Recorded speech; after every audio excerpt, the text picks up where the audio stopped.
pourquoi tu dois absolument vivre en dessous de tes moyens. C'est ce que je vais essayer de t'expliquer dans cette vidéo.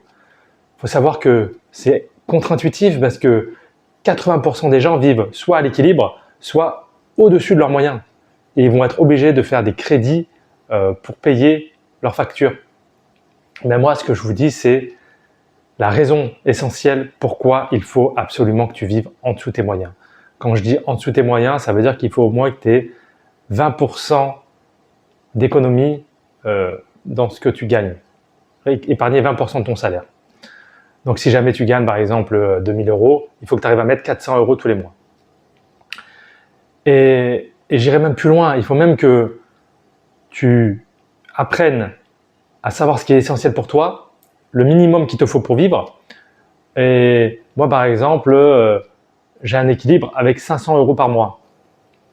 Mais si toi, par exemple, tu as besoin de 1000 € par mois pour ton équilibre, vis avec 1000 € par mois.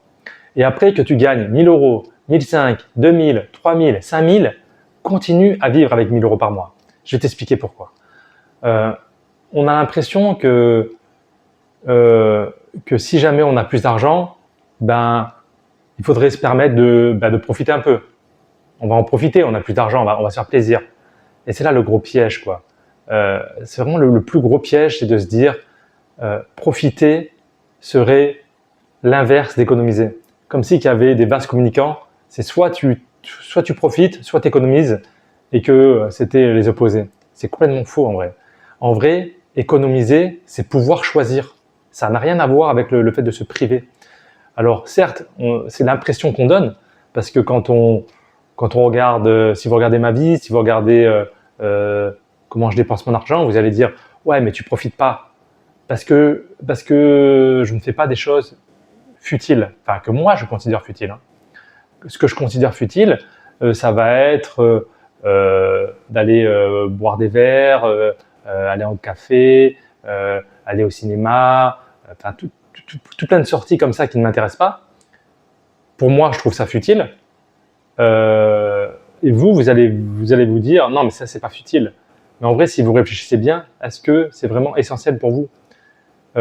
Marquez sur une feuille 5-10 choses, points essentiels, et vous allez voir que tout le reste c'est futile. Et on a l'impression justement que de cumuler comme ça plein de choses futiles, c'est quelque chose qui va compenser le fait qu'on n'a pas d'économie. On va se dire oui, j'ai pas d'économie, regarde, mais je profite au jour le jour. En fait, c'est faux. Tu profites pas parce que tu gaspilles en fait de l'argent. Tu te crées un sentiment justement c'est un sentiment de profiter de la vie. C'est un leurre en vrai. Parce que au moment où tu dois vraiment profiter de ta vie, ça veut dire au moment où tu as des décisions importantes à prendre, quand d'un coup tu dois acheter ton logement, quand tu dois acheter une voiture, quand tu veux acheter un voyage, là d'un coup il n'y a plus personne. Parce qu'il n'y a pas d'économie. C'est non, moi je peux pas. Moi je suis pas riche. Et il y a une sorte de mépris là. Ouais, toi tu es riche, tu peux te le permettre. Mais si je suis riche, comme tu dis, c'est que j'ai économisé. Combien de fois je l'ai entendu à mon boulot? Ouais, mais toi tu es riche. Et je disais, mais on fait le même métier. C'était des collègues. Ça fait 10 ans que j'étais dans la boîte. On était tous les deux là. Et je lui dis, mais j'ai les mêmes revenus que toi. Et en vrai, c'est ça qu'ils n'arrivent pas à comprendre. C'est que je parais riche parce que je fais des choix stratégiques. Et les choix stratégiques, c'est de dire, j'enlève tout ce qui est futile, tout ce qui ne sert à rien, tous les abonnements Netflix, la télé, tout ça, j'élimine. Parce que j'ai compris que ça servait à rien. J'ai compris que la société de consommation, c'est un leurre. J'ai pas besoin de changer d'habits tout le temps. J'ai des habits, j'avais 17-18 ans, je les ai encore dans ma garde-robe. J'ai pas besoin de ça. Alors je change de temps en temps de vêtements, mais voilà, très peu et que quand j'en ai vraiment besoin. Et il y a vraiment une illusion psychologique que les gens n'arrivent pas à comprendre. Alors je vais essayer de vous convaincre. Je sais pas si je vais y arriver, mais quand tu désires quelque chose, par exemple, imaginons que tu gagnes 3000 € par mois, tu vas te dire, bon, je peux me permettre de vivre dans un logement qui coûte 1000 €. Tu vas te dire, bon, allez, je peux louer une petite maison, je peux prendre une location à 1000, 1002, 1004, avec un jardin, tout ça et tout, en vous disant ça va améliorer mon plaisir, je peux me permettre de l'acheter, donc ça va améliorer mon confort au quotidien. Et en fait, c'est faux. Et c'est ça qui est dur à comprendre, c'est que tu vives dans un studio, dans un T2, dans un T3, dans une villa, que tu vis une villa en bord de mer, peu importe. C'est ça qui est un peu dramatique, c'est que oui, avoir une super villa en bord de mer, ça va être plaisant les 2-3 premiers mois. Et en vrai, ce qui va se passer, c'est que ton cerveau, c'est un acquis. Et à partir du moment où c'est un acquis, eh ben, soit il va se comparer à des gens qui sont plus riches que toi et qui ont encore une plus belle villa, soit il va se concentrer sur les problèmes de ta maison.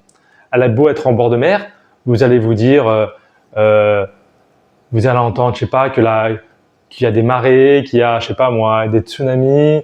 Vous allez voir qu'il y a un problème de construction, il y a de la fissure dans vos murs. Et en vrai, tout le plaisir de la maison va disparaître par les problèmes. Et des problèmes, tu en auras partout. Hein. Que tu sois dans un studio, dans un T2, dans une maison sans problème, ça n'existe pas. Et le problème, c'est que si jamais tu as élevé tes standards et que tu vis dans une maison que tu peux à peine te payer, alors certes, tu peux te la payer, la belle villa, mais si tu n'as pas les sous pour faire les réparations, si tu n'as pas les sous pour justement régler tous les problèmes que va engendrer, et il faut savoir que plus ce que tu obtiens, ce que tu possèdes a de la valeur, et plus l'entretenir coûte cher. Et c'est ça l'hérésie du truc, c'est qu'il y a souvent des gens qui sont pauvres et qui veulent paraître. Alors, il y a des gens qui vivent dans des petits studios, ils n'arrivent pas à finir leur fin de mois, mais ils roulent en BM. On en connaît tous. Et c'est ça qui est dramatique, parce que leur BM, il faut l'entretenir. L'assurance, ça coûte cher. Les réparations, ça coûte très cher. Tout coûte très cher. Et ils n'ont pas les moyens pour l'entretenir, ou alors ils vont mettre les moyens pour l'entretenir et au détriment de tout le reste. Et c'est ça que j'essaie de vous faire comprendre, c'est que tu roules en Clio, que tu roules en Fiat Panda ou que tu roules en Tesla, en vrai, ton bonheur, il est très similaire en fait. Ta voiture va te servir de déplacer d'un point A à un point B. Et j'ai envie de dire que si tu veux, par exemple, optimiser ton bonheur, il va falloir justement acheter soit une maison ou une voiture qui engendre peu de problèmes. C'est ça en fait, c'est le confort psychologique. C'est ça qui va te rendre heureux dans la vie. Donc si tu prends une voiture, par exemple, qui a une courroie à chaîne, donc pas de courroie de distribution à changer, vous serez tranquille, pas de frais avancés. Si vous prenez une voiture qui roule à l'éthanol, pas de problème. Le prix peut monter, le prix peut flamber, vous aurez toujours un petit prix. Donc privilégiez comme ça des points qui sont essentiels. Dites-vous, n'achetez pas la voiture pour la beauté de la voiture, pour la renommer, pour ce que vous voulez. C'est quelles économies je vais faire dans le temps, financières, et des économies aussi psychologiques. Car les deux sont liés. La maison, c'est pareil. La maison, le logement. Alors, ayez vos critères à vous, des choses qui peuvent être essentielles. Si vraiment vous voulez un balcon, une terrasse, vous pouvez vous le permettre. Mais tout le reste, ça va être, vous allez vous rendre compte que c'est superficiel et que ça ne va pas engendrer plus que de plaisir qu'on croit. Donc, la grande erreur, c'est de se dire, je vais mettre un maximum d'argent de ce que je peux me permettre pour être au-dessus des autres.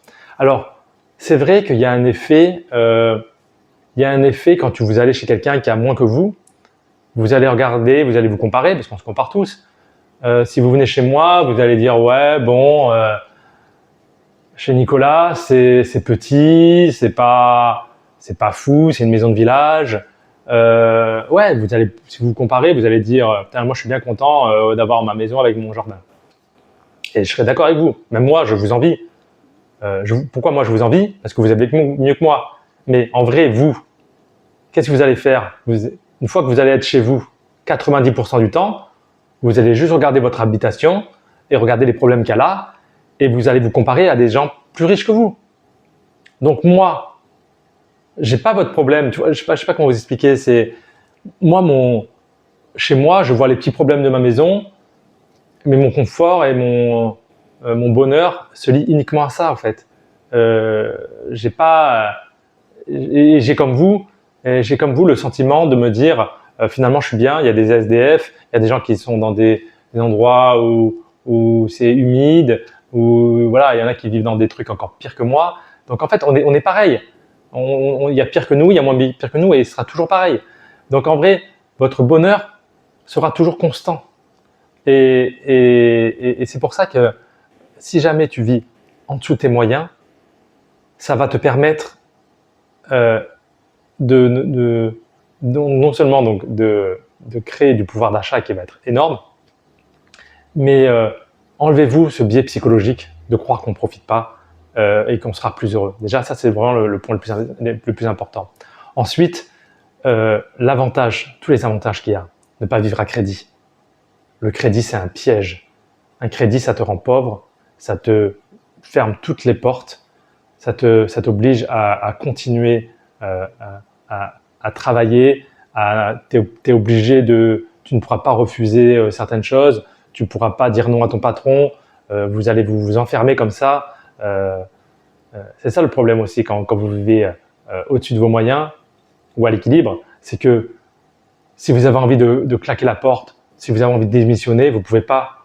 Alors vous allez vous créer comme ça, vous allez être dans le déni en disant non mais finalement il n'est pas si mal mon métier, tout ça. Mais vous êtes obligé, votre cerveau est obligé de se créer comme ça du déni pour pouvoir accepter le fait que tu n'as plus le choix et que tu es dans une prison.